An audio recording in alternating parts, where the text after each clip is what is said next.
J'enregistre bien cette fois-ci, puisqu'à chaque fois, j'oublie. Tac.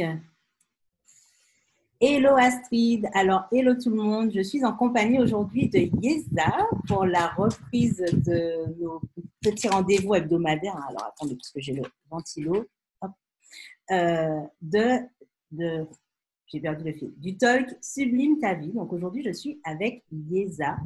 Yeza va nous en dire plus sur une partie de sa vie qui a été très extraordinaire à découvrir. En tout cas, moi, je l'ai découvert à travers un article qu'elle a écrit sur les tests ADN et elle va vous en dire plus. Yeza, c'est une sortie de zone de confort pour moi parce que je ne la connais pas personnellement. Je l'ai connue professionnellement. Elle m'a déjà beaucoup inspirée et impactée dans mon parcours d'entrepreneur. Et quand j'ai découvert son histoire, ben là, ça a été vraiment le coup de cœur et j'ai décidé de vous la présenter et de vous présenter son histoire parce qu'elle est pleine de résilience. Et d'ailleurs, on vient de calculer sa charte HD, mais on vous en dira plus tout à l'heure. Alors, Yeza, je te laisse te présenter. Qui es-tu? Alors, Yeza sur le plan personnel ou professionnel, les deux? Personnel et puis professionnel, oui, les deux un petit peu. Alors, du coup, Yeza, donc j'ai 30 ans, je suis née à Paris, je suis revenue à Paris, mais en fait, j'ai jamais vécu avant il y a 3-4 ans. Moi, j'étais sur Bordeaux et puis sur Lyon ensuite. C'est marrant parce que quand on a envie de se présenter, on a envie de réciter son CV. C'est difficile de se présenter de manière plus personnalisée. Je vais essayer de faire une synthèse des deux. Donc, concrètement, donc, qui je suis, sur le plan professionnel, puisque c'est la facilité. Donc, voilà, moi, j'ai fait des études en sciences politiques. J'ai tenté l'expérience du salariat, ça m'a jamais plu. Et puis finalement, je me suis mis à mon compte il y a 3 ans et je crois que ça a été une des meilleures décisions de ma vie. Et ça m'a permis aussi de pouvoir consacrer plus de temps à des choses plus personnelles, notamment en termes de loisirs, où j'ai vraiment, à Paris, développé une vie de quartier avec des cours d'aïkido, des cours de chant, des amis, différents cercles d'amis. Donc ça, c'est vraiment quelque chose d'intéressant. Et puis aussi, si on raconte un peu mon histoire sur le plan personnel, sans tout dévoiler, il y a quelques années, je n'étais pas forcément très bien dans ma peau. Et donc, c'est à ce moment-là que j'ai commencé à faire un travail sur moi. Alors, j'étais pas forcément sur l'idée de faire des recherches profondes, mais en tout cas, travailler sur l'estime de moi, la confiance en moi, puis de fil en aiguille je ne vais pas parler de spécialiste parce que c'est pas non plus comme si j'étais atteinte mentalement, mais en tout cas de thérapeute ou en tout cas de médecine alternative en médecine alternative, j'ai fini à un moment par tomber sur l'hypnose. Et puis, lors d'une séance, il y a eu une révélation sur les questions profondes que je me posais. Ce n'était pas celles pour lesquelles j'étais venue voir l'hypnothérapeute. C'était finalement des questions inconscientes sur d'où je viens, qui je suis. Et c'est là que je suis partie sur une quête, en tout cas une seconde quête, parce que j'avais déjà essayé, mais ça n'avait pas marché, sur mes origines personnelles. Et donc du coup, alors je ne veux pas faire de teasing, mais c'est là où, en fait, j'ai eu pas mal de révélations assez importantes. Ok. Et du coup, ça a été quoi ton déclic en fait, réellement? Par rapport à ma famille biologique ou par rapport à quoi, par exemple? Quête en fait d'identité, ça a été vraiment, c'était un Euh, moment où tu changeais de vie professionnelle peut-être ou alors, je ne sais pas si c'est lié à ça parce que ça a commencé vers 2000, ouais, 2014-2015. Donc, c'est le moment où je sortais de la fac et en fait, je suis arrivée face à un néant puisque j'ai découvert la réalité du monde du travail. Et ouais, en fait, ayant galéré vraiment 9 mois, puis ensuite 6 mois, j'avais du temps. Donc, pour me travailler sur moi, euh, pour me sentir mieux dans ma tête, dans ma peau. Et c'est là que j'ai commencé à faire ces quêtes d'origine. Alors d'abord vraiment par curiosité, mais sans pousser le truc, hein. Je me rappelle en 2014, j'ai commencé à faire une requête auprès je ne sais pas exactement ce que ça veut dire, le CNAOP, qui est donc le Conseil national pour la recherche des origines personnelles. ouais. Et bon, ça finalement, en termes de réponse, ça a été une réponse administrative très brève, pas très, où j'ai pas eu forcément de réponse très, très, très intéressante, enfin rien de ce que je savais pas déjà. C'est ça.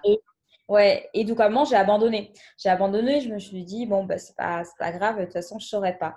Et c'est en 2000, fin 2018, donc 4 ans plus tard, après une séance d'hypnose, que je me suis dit, tiens, bah, en fait, ce qui est sorti de cette séance, c'est d'où je viens, qui je suis. Ça, c'est mes vrais questionnements internes. Et c'est là que je me suis lancée à nouveau dans cette quête d'origine personnelle. Alors, pas forcément en fondant de grands espoirs dessus, Ouais, mais finalement, ça aboutit, hein.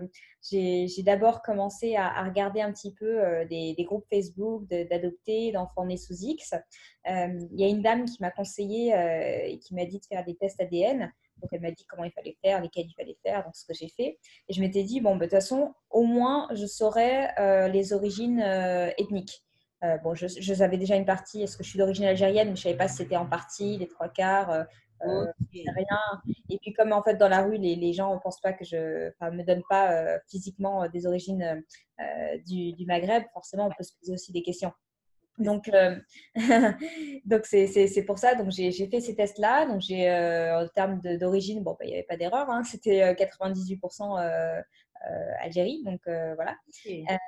Et puis, en fait, en transférant le test sur un autre site ADN, j'ai eu un système de match avec l'algorithme, avec mon oncle biologique. Donc, au début, j'y croyais pas du tout. Et ouais, c'était vraiment genre, mais une semaine après, quoi. Et je me suis dit, mais qu'est-ce que c'est que ce truc? Ok. Et donc, étant très pragmatique, bah, je l'ai contacté. Et c'est là qu'il m'a demandé, est-ce que tu es né en avril? Donc, je lui ai dit, bah oui. Et donc, en fait, oui. Pourquoi? Bah, parce que ma mère biologique lui a demandé de me demander si j'étais née en avril. Je crois même qu'elle avait dit le 18, elle. Mais lui, il m'a dit avril. Et donc, du coup, c'est comme ça que ça s'est fait. Ah Donc, ouais. les tests sont très fidèles. Et pour te dire, même au niveau, si je reviens sur le plan ethnique, ils m'ont trouvé quand même la ville d'origine d'où je viens. Donc, c'est ce qui était vrai, puisque j'ai vérifié du coup avec ma famille biologique. Ça. Donc, c'est très précis, hein. On n'y croit pas, mais Ben j'aurais pas pensé. Je n'aurais pas pensé. C'est vrai qu'on le voit dans les films. En fait, c'est ça. Donc, effectivement, pour repositionner les choses, Yeza a été adoptée. mhm. Et du coup, elle s'est mise en quête de rechercher ben, comme elle vous a expliqué, ses origines en fait. Et du coup, elle est tombée, enfin, elle est tombée, elle n'est pas tombée, elle a fait un test. Et comme elle vient de vous dire, elle a se matché tout de suite avec son oncle et qui s'avérait connaître déjà, enfin, savoir qui elle était en fait. C'est Ouais. extraordinaire parce que ça redonne espoir à beaucoup de personnes que tout peut arriver parce que toi, tu n'avais pas forcément d'attente. Tu ne pensais pas que ça irait aussi vite au final. Déjà, je ne pensais pas que ça aboutirait forcément.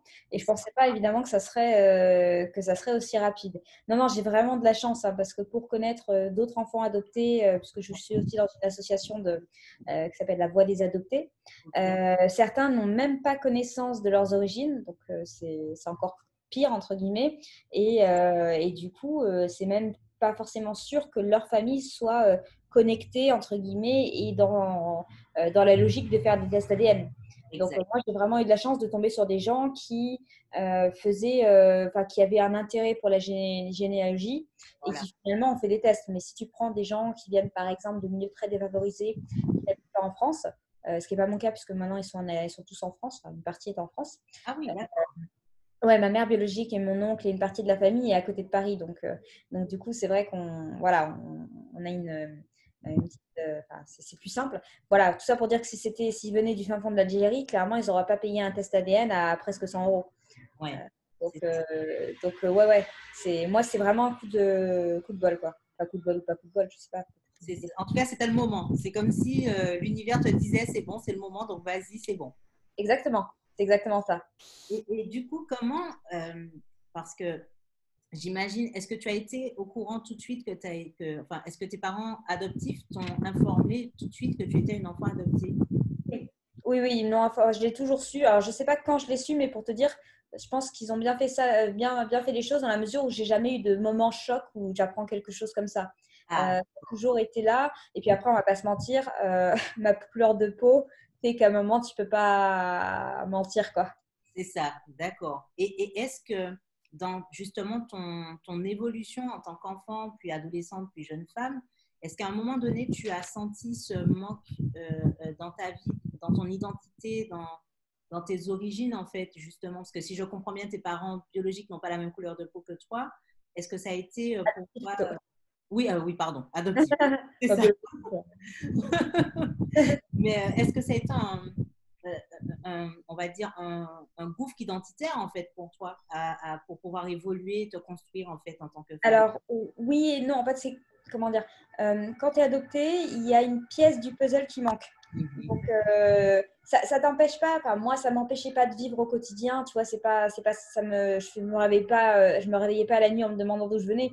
Mais par contre, c'est un truc qui te manque, c'est-à-dire que ne pas savoir à quoi ressemblent les personnes qui t'ont fait, c'est quelque chose qui n'est pas forcément facile à comprendre pour quelqu'un qui n'a pas été adopté, qui connaît son père, sa mère, qui lui parle ou pas, hein, mais donc oui, il y avait cette pièce, je pense qu'elle est quand même la même chez tous les adoptés.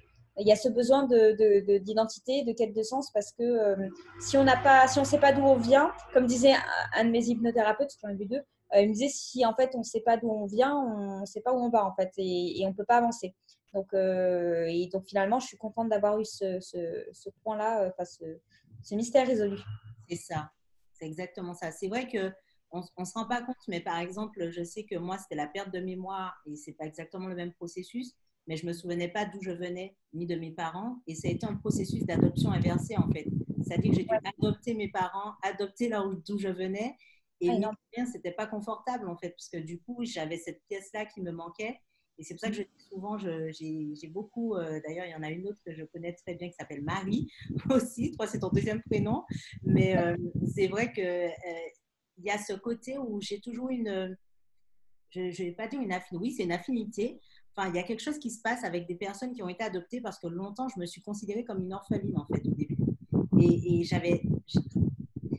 c'était essentiel pour moi de comprendre votre processus de construction, on va dire, de reconnexion à votre identité et vos origines, parce que je sais qu'effectivement, ça peut jouer même sur le plan professionnel à se construire, à, à, à combler ce vide en fait qu'on a au fond de nous. Donc, ouais. Et pour toi, est-ce que tu as vu l'avant et le maintenant de cette reconnexion à tes parents? Du coup, comment ça s'est passé avec tes parents adoptifs et tes parents biologiques? Pour mes parents adoptifs, alors ça a été un petit peu difficile pour ma mère, parce qu'il y a, tu sais, il y a ce côté un petit peu, pas vraiment compétition, mais tu as l'impression qu'on te vole ton enfant et que quelqu'un vient le récupérer. Bon, c'est passé après.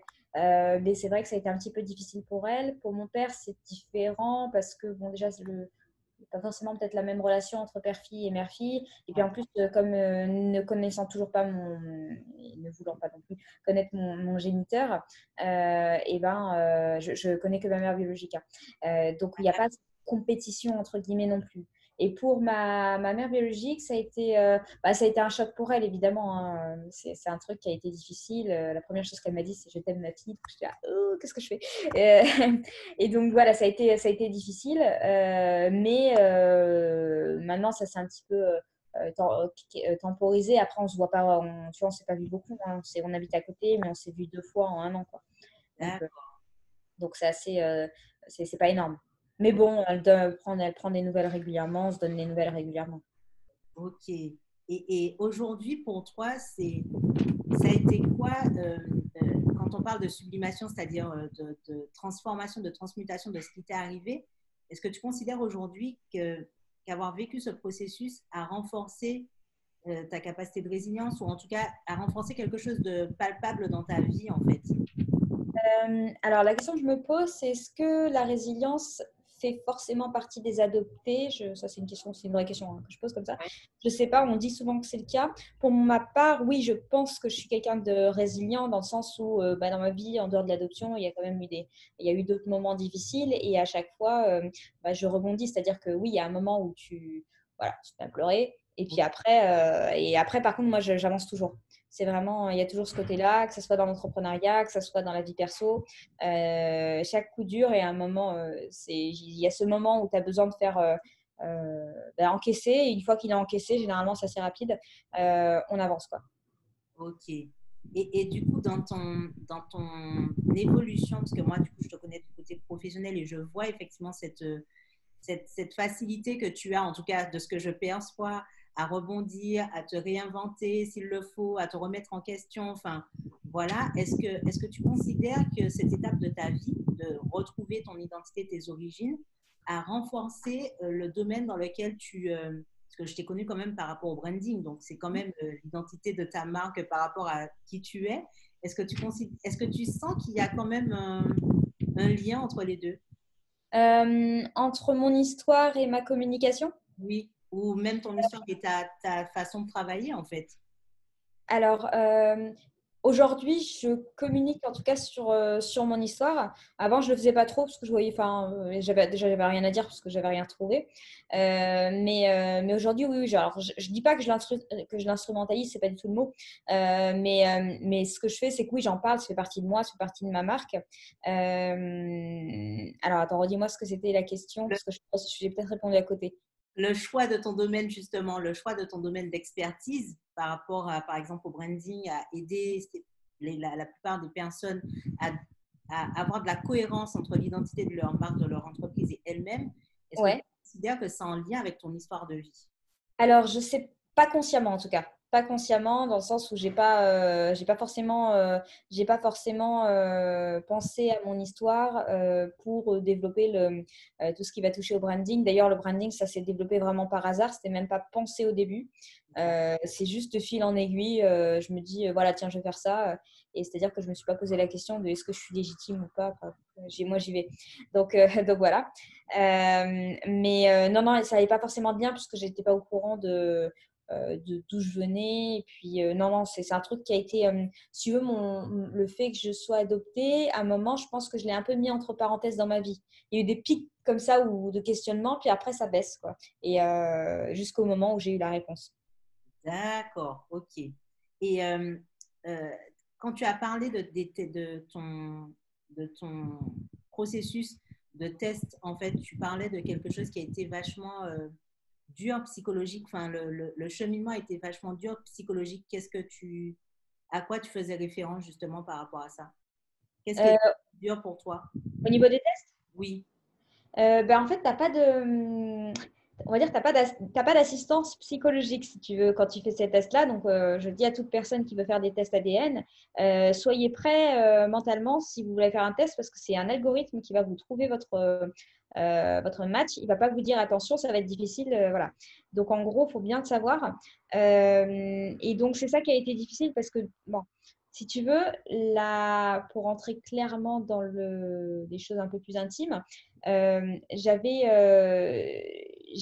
pense que jusqu'à la veille, j'étais pas prête forcément, j'étais pas prête à savoir la vérité sur pourquoi est-ce qu'on m'a abandonnée. euh, en toute transparence. Donc, ma mère biologique a été violée et du coup, je suis un enfant qui est né d'un viol. Euh, et c'est étonnant parce que pendant 29 ans, parce que j'ai fait des tests à 29 ans, je ne me suis même pas mis dans la tête que ça pouvait être ça. Tu vois, je pense que c'était une sorte de, je sais pas, c'est une sorte de déni parce que objectivement, si tu veux, c'est une option parmi d'autres, pas une option joyeuse, mais c'est une option. Et elle m'a même pas traversé la tête, alors que je pense que je réfléchis quand même un peu. ouais. Donc, c'est la veille, je me suis dit, ah, c'est peut-être ça. Et effectivement, c'était ça. Donc, Ah ouais, carrément. La veille, tu t'es dit ça en fait. ouais, la veille, je me suis dit ça, alors qu'en fait, et après, je me suis dit, mais en fait, tu aurais dû y penser plus tôt, parce que c'était quand même une des options qui n'était pas déconnante, quoi. Ouais, Mais en fait, non. Mais je pense que on m'a jamais, enfin, je pense que mes parents adoptifs m'ont jamais émis l'hypothèse que ça pouvait être ça. Et soit c'est pour me protéger, soit ils savaient pas, ou eux non plus ne s'en doutaient pas, en fait. c'est ça. Ok. Et tu le vis comment aujourd'hui par rapport à cette révélation Alors, ça a été difficile, je me rappelle, ça a été difficile au début, dans le sens où la première semaine, j'ai fait que pleurer. Enfin, je faisais mes coachings, je pleurais, je faisais mes coachings, après, c'était comme ça. Voilà. Et ensuite, ça allait mieux. J'ai eu une deuxième semaine où après avoir rencontré ma mère biologique, où ça allait pas bien. Et puis après, ça allait mieux. Et j'ai la maman d'une copine qui m'a fait aussi des soins énergétiques qui m'ont pas mal aidé par rapport à ça. Et du coup, après, ça s'est bien passé. C'est-à-dire que tu vois, je connais des personnes qui mettent plus de temps à s'en remettre. Moi, en gros, en 2 semaines, je suis encaissée, quoi. C'est ça. Et c'est marrant parce que c'est toujours l'image que j'ai de toi, Lisa, en fait. C'est la personne, mais c'est vrai, même sa manière de communiquer sur les réseaux et tout, il y a quand même ce côté vachement, allez, j'y vais. Pas je fonce dans le tas, mais en tout cas, je fais les choses, je dis les choses, je les encaisse, et puis après, voilà, je passe à autre chose. Et, Ouais. et c'est super inspirant, même dans un parcours d'entrepreneur. Je sais que énormément de fois, quand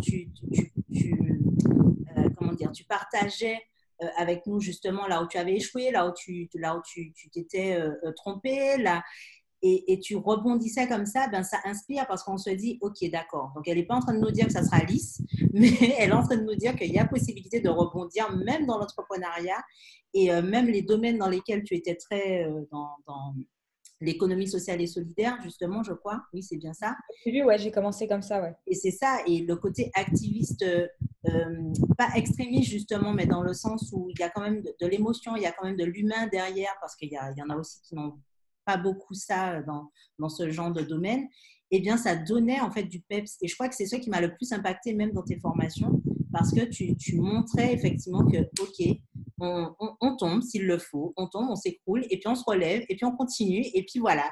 Et on a des phases d'introspection comme ça, d'action, et c'est vraiment génial, quoi. Et même quand tu racontes cette histoire, ton histoire, ben, ça, ça, ça met plein de baume au cœur, en fait. Ah bah écoute, c'est gentil. Le côté bélier, le côté fonceur, je sais pas si c'est lié ou pas, je suis bélier, donc Ah oui, voilà. ben oui. Et en Human Design, je vous laisse dans le chat, parce qu'il y a quand même déjà des petits messages, je vous laisse deviner quel est le profil, non pas le profil, le type de Yesa. On verra si il y en a qui sont assidus. Le profil aussi, vous pouvez le deviner, effectivement. Euh, J'avais une question pour toi, Yesa, par rapport à ton prénom, parce que pareil, c'est quelque chose qui a fait ding-ding au moment où je t'ai demandé de participer à ce talk. Euh, Ouais.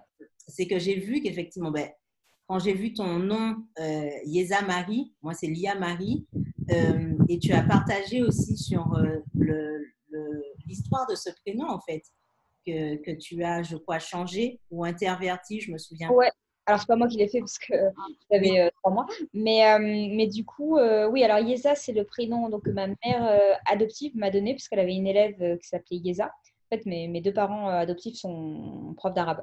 Et donc, il y a quand même un lien aussi ah oui, avec finalement mon histoire puisque j'étais adoptée en France, mais finalement, ils m'ont ramenée au Maroc, donc qui n'est pas l'Algérie, mais qui est quand même un pays proche. Et du coup, elle avait une élève qui s'appelait Yesa. Donc, voilà, ils sont tous les deux profs d'arabe, parlent arabe. Moi, je ne parle pas. Mais donc, ouais, parce que j'ai fait un rejet quand j'étais petite. Tu as déjà une tête différente. Pourquoi est-ce que tu vas t'encombrer avec une langue différente? C'est comme ah ça que je raisonnais à l'époque, hein. oui, Donc, voilà. Et puis, Marie, en fait, à la naissance, quand tu es adoptée, on te donne des prénoms si personne ne t'en donne. Et du coup, moi, c'était Marie Edith Camille. Alors, ils donnent des prénoms, je ne sais pas comment ils les choisissent. Mais en tout cas, ils les donnent. Et en fait, on a gardé Marie parce que bon, c'était le prénom que j'avais. Et puis, dans la famille de mon père, mes grands-parents et un certain nombre de personnes, enfin, de la génération d'avant, sont catholiques. oui, Et donc, du coup, Marie, c'était un peu le prénom de tous enfin, mon père, mes oncles, ils ont tous été baptisés et tout ça, même si aujourd'hui ils sont plus croyants, mais ils ont tous été baptisés. Et du coup, Marie est un de leurs deuxième prénoms. Donc, finalement, ça matchait plutôt bien. c'est ça. Ok. Ah ben, je pensais que c'était toi qui avais fait la démarche en plus après de changer ton prénom pour te Non, non, l'approprier. En fait. parce que j'avais pas de prénom à la naissance. J'ai eu ces 3 prénoms qu'on m'a donné à la pouponnière, je crois. Voilà. Et puis finalement, j'ai été renommée Yesa C'est euh, ça. dès que j'ai été adoptée, donc 4 mois plus tard. Ok. Ok. Bravo. Franchement, je te félicite. Merci. Et alors, on va voir s'il y en a déjà. Ah ben non, ben vous avez pas bien appris vos leçons alors. Elle pense que tu es manifestor, les deux, Pascal et Audrey qui sont là. Hello Erika, hello Maïna, hello Joël. Euh, non, Yesa n'est pas manifestor. Vous n'avez pas vu l'énergie que Yesa a? Mais non. Ça se voit Alors, peut-être pas avec la chaleur. peut-être. Mais c'est vrai que moi, je suis manifestor et je suis une boule d'énergie, mais dans le côté fonceuse, en fait, bélier, ça colle bien avec le côté générateur. Yesa est générateur. Donc, les générateurs, en fait, ce sont les seuls enfin, avec les manifesting generators, qui ont ce qu'on appelle le sacral défini. Donc, une énergie vraiment constante et fiable et fixe. On les appelle les bâtisseurs d'empire, c'est pour te dire. Hein. C'est eux qui sont là pour amasser, entre guillemets, le travail. Ils ont cette énergie pour construire, pour déconstruire, pour reconstruire. Enfin, ils vont au bout, en fait, en général, quand ils se lancent un défi. Et donc, Iesa est générateur. Par contre, vous êtes tout proche pour son profil. Elle est 3-5 et non 1-3. Elle est 3-5, mais le côté, la ligne 3, effectivement, où on a un chemin de vie un peu chaotique, fait d'essais, d'erreurs, d'expériences. Et puis, comme je lui expliquais, le côté 5, le côté leader, professeur, pédagogue, cette facilité comment dire, à rendre ce qui est inaccessible accessible, en fait, à tout le monde, mais avec son côté innovation. Et je crois que ça te C'est marrant d'ailleurs que tu parles de ça, parce que la pédagogie, en fait, ça a toujours été un truc qui compte pour moi. Dans la mesure où dès la fac, je commençais à donner, tu vois, des petits cours d'anglais. Puis finalement, aujourd'hui, je fais du coaching et tu vois, je fais de l'aïkido et j'envisage, quand j'aurai un meilleur niveau plus tard, de proposer de l'enseignement là-dedans, tu vois. Donc, c'est marrant. Ah ben oui. J'aime bien retransmettre les choses. C'est ça. Ben, ça fait partie de ton profil en plus dans l'inconscient. Donc, ouais, c'est vraiment. Et moi, je sais que j'ai été impactée par toi en formation parce que je me suis dit, non, mais j'adore sa façon de transmettre. Là, on était vraiment dans le côté humain, dans le côté expérience, justement. Je suis très sensible à ça. Si on me donne que de la théorie, c'est mort, ça passe pas. Moi aussi. Voilà, mais c'est ça, ça colle bien, ça colle bien. Donc voilà. Donc Yeza, si tu avais un message à faire passer à toutes les personnes qui nous regardent, ça serait quoi au-delà de celui que tu as mis en titre en fait maintenant je sais plus, maintenant je sais qui je suis et d'où je viens, je peux aller de l'avant. Est-ce que c'est ton… Alors, j'espère que tu m'entends correctement parce qu'il y a un camion qui passe juste à côté. Oui, normalement je t'entends là. Moi je t'entends. D'accord, pourquoi tu m'entends plus. Mais donc, quel message est-ce que j'aimerais faire passer autre que ce message message du coup sur le plan personnel, professionnel? Comme tu veux, tu peux dire les deux, hein. Un message sur le plan personnel et un message sur le plan professionnel. Il y a cette chose, une généralité qui me vient en tête là, mais ouais, il y a un peu cette idée de, faut vraiment aller au bout de ce qu'on fait pour, en tout cas pour en voir les résultats. Mais ça, je te dis tout ce qui me passe par la tête, comme ça qui me viennent. Il y a ce côté-là, vraiment, voilà, aller au bout de ce qu'on fait pour pouvoir voir les résultats. Et puis, il y a, tu sais, sur le plan professionnel, mais également maintenant sur le plan personnel, j'attache beaucoup d'importance à la notion d'alignement, dans le sens où s'écouter, c'est bon pour soi parce que ça nous permet de garder une bonne énergie. Et puis, en termes de résultats sur le plan pro ou sur le plan perso, le fait de vraiment être aligné, ça nous procure vraiment des choses positives. Donc, c'est-à-dire que si tu es fatigué, tu écoutes ton corps. Je vais faire un post demain là-dessus. Tu écoutes voilà, ton corps. Si au boulot, tu n'en peux plus de quelque chose, tu arrêtes. Si dans ta vie personnelle, il y a des relations qui te prennent de l'énergie ou qui te donnent des envies de violence, il faut arrêter la relation. Et tu vois, d'ailleurs, sur le plan relationnel, j'avais une amie qui m'avait dit il y a quelques années, dans la vie avec les gens, quand ça va pas, soit tu en parles, soit tu arrêtes. Et donc, on peut évidemment parler pour éviter d'arrêter, mais dans tous les cas, il ne faut pas continuer quelque chose qui nous pourrit. Parce que sur le plan énergétique, c'est très mauvais. Et du coup, moi, j'attache beaucoup maintenant d'importance aux énergies, alors qu'il y a quelques années, je n'étais pas du tout connectée à ça. Donc, voilà, c'est vraiment cette idée de s'écouter pour voir en tout cas des résultats sur le plan personnel et professionnel. Génial. Alors, je précise que Yeza et moi, nous n'avons pas du tout préparé avant. Parce que et vous voyez, encore une fois, c'est la cohérence, en fait, l'alignement. Quand il y a quelque chose qui vibre, ben voilà, je lui ai proposé ça. Comme je dis, c'est une sortie de zone de confort et les messages qu'elle transmet sont en cohérence parfaite avec ceux que je transmets effectivement sur Amnévie. Celles qui sont présentes ce soir ont l'habitude. Mais vraiment, Yeza, bravo, quoi. Bravo parce que ton cheminement, autant personnel que professionnel, sont vraiment inspirants et je pense que pour celles qui sont présentes, il y en a beaucoup qui sont en train de se lancer dans l'entrepreneuriat. Et je pense que ça va leur donner du baume au cœur parce qu'elles voient comment déjà ça remue de l'intérieur cet alignement qu'on travaille d'ailleurs même avec le Human Design. C'est vraiment quelque chose qui prend au trip, quoi. Donc, d'entendre quelqu'un comme toi qui en 3 ans a fait exploser justement son entreprise. C'est vraiment merveilleux, surtout quand on connaît ton histoire, en fait, maintenant. Ah bah Ça... écoute, je te remercie pour ce compliment. Alors, est-ce que vous avez des questions pour Yeza? Vous pouvez les noter dans les commentaires. Yeza, si par exemple tu veux parler de ton entreprise, de ton activité professionnelle, justement, dis-nous-en quelques mots comme ça, les filles pourront, enfin les filles et les garçons, hein, si vous êtes là en replay, hein, les hommes. Donc, Yeza, qui es-tu dans le côté professionnel? Enfin, quelle est ton entreprise? Ouais, alors l'entreprise, c'est Yesaluka. Voilà.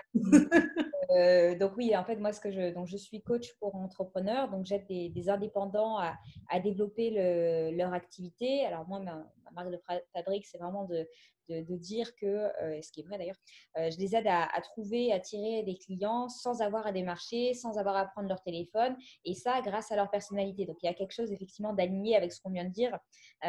Donc en fait, en étant soi et en brillant en étant soi, on peut vraiment attirer des clients. Donc on a le côté énergétique. Mais je ne fais pas de l'accompagnement en développement personnel. Il y a une notion, enfin, il y a une dimension développement personnel dans mon accompagnement, mais il y a aussi cette dimension business qui fait qu'on est sur quelque chose de concret. Donc c'est vraiment complet dans le sens où il y a ces deux aspects qui pour moi sont essentiels dans un business. C'est-à-dire qu'on ne peut pas entreprendre sans s'écouter, en étant juste sur la dimension stratégique, parce qu'au bout d'un moment, on va s'épuiser, et puis en termes d'alignement, ça ne marchera pas. Et puis, faire que du développement personnel, c'est très bien pour soi et pour travailler sur son introspection. Mais si on veut faire du business, il faut également avoir aussi des bases solides, ou en tout cas les reconsolider. Et moi, c'est ce que je fais quand j'accompagne des entrepreneurs. Avant, je le faisais beaucoup en individuel. Maintenant, je propose du collectif en petits groupes, ce qui permet une sorte d'émulation collective. Ils ont une option, bien sûr, individuelle s'ils veulent. Mais globalement, c'est vraiment ce côté petit groupe dans lequel je me retrouve plutôt bien. Ça leur permet de développer leur réseau. Ça leur permet de pouvoir avoir d'autres feedbacks, d'autres sons de cloche, d'autres personnes qui ont des profils stimulants. Donc, c'est quelque chose que j'aime expérimenter en tout cas. Donc voilà, si en tout cas des personnes sont intéressées pour me contacter, j'ai un site internet qui est yesaluka.com, et bien sûr, ce sera avec plaisir d'échanger avec vous de vive voix. Ah oui, franchement, je vous conseille parce que Yeza est très, très riche. Et c'est marrant parce que ce que tu dis, quand tu fais le lien avec le côté pragmatique, enfin, le côté concret, matériel, en fait, du business, qu'on a tendance parfois à minimiser quand on est trop dans le spirituel, par exemple. Eh ben, on l'a abordé, je crois que c'était la semaine dernière. Et pareil, je reviens à l'analogie avec ton Human Design, la ligne 3 dans ton profil, eh ben, c'est celle qui aide justement les autres à vraiment s'ancrer dans le côté matériel des choses et la réussite financière aussi, de par leur expérience. Donc, tu vois, enfin, on trouve plein de cohérence et d'alignement entre qui tu es, ton histoire, ta charte de vie. Parce que la charte de vie, elle est faite par rapport à tes éléments de naissance. Donc, c'est plein de l'astrologie, le yin ching, la kabbale qui sont réunis. Et c'est vraiment du factuel. D'ailleurs, celles qui ont expérimenté, même dans l'entrepreneuriat, c'est un outil qui est vraiment efficace. Et là, quand tu dis ça, ça me fait penser à ça. Ah, c'est marrant ça. Ouais, Ouais, vraiment... c'est vrai que c'est important de pouvoir d'être vraiment connecté, et puis surtout débloquer les croyances limitantes, notamment. Tu vois, moi, ça a marché, mais parce que j'ai débloqué mes croyances limitantes par rapport à l'argent, que je prends des risques. Alors, pas des risques démesurés, évidemment, mais tu vois, j'investis, et c'est ce que je dis à chaque fois aux entrepreneurs que j'accompagne. Si vous ne sortez pas de votre zone de confort, ça va être compliqué de voir des résultats. Et c'est ça, c'est vraiment quelque chose que je répète et répète, parce que souvent, des gens veulent se lancer, tu vois. Et puis finalement, ils n'ont pas de trésor, ils n'ont pas de budget ni rien. Ce que je peux comprendre, mais il faut savoir que si on décide d'entreprendre, si on ne met pas un peu la main à la poche au début, Ouais, ça va être compliqué. C'est exact. pour ça que c'est pas fait pour tout le monde. Oui. Mais il faut le savoir. Une fois qu'on le sait et qu'on est prêt à prendre un risque mesuré, généralement, il y a des retours sur investissement. Parce que c'est un peu ce qu'on disait tout à l'heure, hein. Quand tu vas à fond, que tu donnes à fond, que tu es passionné par ce que tu fais, pourquoi est-ce que ça ne marchera pas? C'est ça, c'est ça. Tu attires ce que tu vibres, de toute façon. Donc, Bah c'est oui. exactement ça. Il faut déjà croire en soi pour que les autres croient en nous, hein. Sinon, ça ne marche pas. Ouais, Exactement, exactement. D'où cette notion de travail sur soi et d'alignement. Et aussi pour ceux qui veulent aussi me rencontrer en vrai, je propose un événement sur Paris avec ma communauté de slowpreneurs. Donc, c'est un groupe Facebook. On sera au Citizen M, Gare de Lyon. Donc, ça sera le lundi 28 à partir de 18h. Donc, voilà, vous pouvez venir passer. C'est juste pour passer un moment convivial. Exact, j'y serai peut-être, normalement. Génial. Bon, eh bien, a priori, tu as répondu à toutes leurs questions. Ouais, bien Donc, sûr. Yeza, merci à toi d'avoir accepté cette invitation. Franchement, c'est un honneur pour moi de t'avoir reçu à la belle reprise. 14e épisode, 14 septembre, c'est magique, c'est le chiffre de l'abondance en plus, donc c'est un autre chiffre de l'abondance. Donc faites vos vœux, n'est-ce pas? Donc en tout cas, au plaisir de pouvoir échanger à nouveau avec toi, peut-être cette fois-ci sur un plan encore plus professionnel, parce que je compte organiser un sommet Sublime ton cheminement d'entrepreneur. Donc, Lisa, ça sera avec grand plaisir de te recevoir à nouveau sur Aminévi. Avec plaisir. Et je diffuserai aussi le replay si c'est OK. Voilà. Oui, il n'y a pas de souci, au contraire. Et je tenais quand même à te dire que si j'en suis là aujourd'hui, tu fais partie des personnes qui m'ont boosté et qui m'ont poussé. Et je tenais à te dire merci en présence justement de cette communauté pour leur dire, voilà, Yeza fait partie des femmes entrepreneurs, coach, business coach, on va dire ça comme ça, inspirantes, qui m'ont poussé à y aller à fond en fait. Voilà. Ça me fait vraiment plaisir. Écoute, merci à toi pour l'invitation. Et puis, de toute façon, on se dit à très bientôt. Hein. Voilà. À très bientôt, Yeza. Passe une très bonne Merci à toi. et Et merci à tous. d'avoir été présent. Merci à tous. Et puis, au replay pour les autres. À très vite. À très vite. Au revoir.